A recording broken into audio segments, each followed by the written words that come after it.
Hi guys, welcome back. Apologies for not being able to get these up sooner rather than later. So today we're going to be working on diffraction. We're going to be having a look at how we can come up with various equations and what happens when we have different conditions, particularly with slits, whether it be a double slit or multiple slits within a given area. Now, if you have a look over here, we have a situation where we've got a number of sources that are going to act as wavelets and produce wave patterns. It's going to create some kind of wavefront, which as it approaches the barrier, will only be transmitted through this gap. The rest of it obviously is going to be off some kind of reflective barrier. Now, we would have seen various patterns occur from things that look like this, all the way through to much larger gaps where we'll see a diffraction pattern which looks a little bit more spread out. So we've got a larger surface and you'll get something that looks a bit more like this. Okay. Now obviously these are representative patterns, they're not definitively what's going to happen. So let's consider some scenarios. Now, if we have a situation where the split here is greater than the wavelength, then what we'll see is we'll see a greater amount of diffraction. Okay. Now, like with all things in science, if you have a situation where the opposite is now true, less will occur.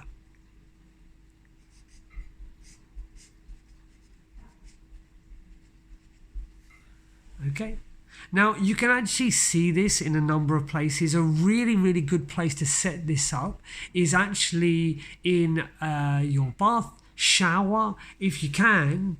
If you've got a stopper for your shower or your bath, is put some kind of barriers within the bath. You can use anything even as simple as a ruler, and even by taking a little bit of water in a cup and dropping it into the bathtub, you'll be able to see a little bit of diffraction occurring. It's a really cool thing to see. However, this is all a little bit GCSE, and as much as we'd like to say that's all it is, it's actually it has a lot more to it than that.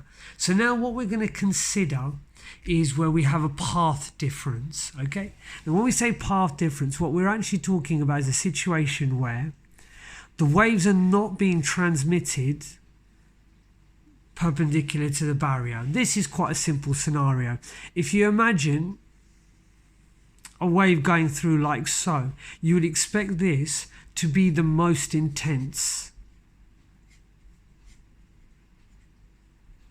Okay, and any waves that are parallel to that would be of equal intensity. It's here at the edges, here and here, that we're likely to see some kind of change in intensity.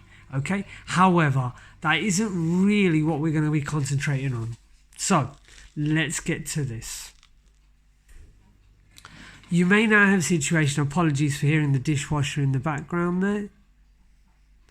You've got a scenario here where we've got a path difference. Now, let's imagine that the rays have been transmitted through in this manner. Okay? Now, what we can see here is, again, we have a slit separation. So we're going to call that D there. All right? We can already start to see the formation of our right angle triangle. All right?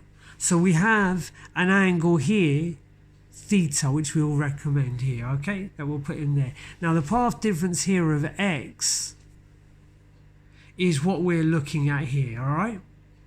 So when we start to put this together, we can see that the two waves on the opposite ends of the slits can actually be worked out using our old pal SOHCAHTOA.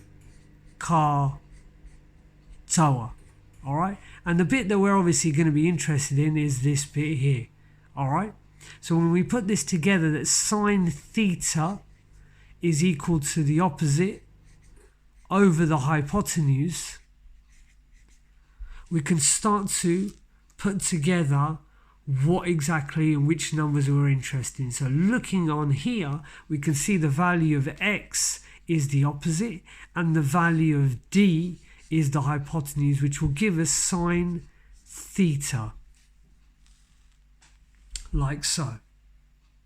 So what we can now take is that if that is the path difference, and this is something that you'll get asked a lot about, this, I want you to remember, is specifically talking about the ray here, so we'll call that ray A, and this one over here B. It's the path difference between those two. Because what we now get is a situation where, what if we're talking not about the ones at the opposite ends, but rather the top and the middle. Okay?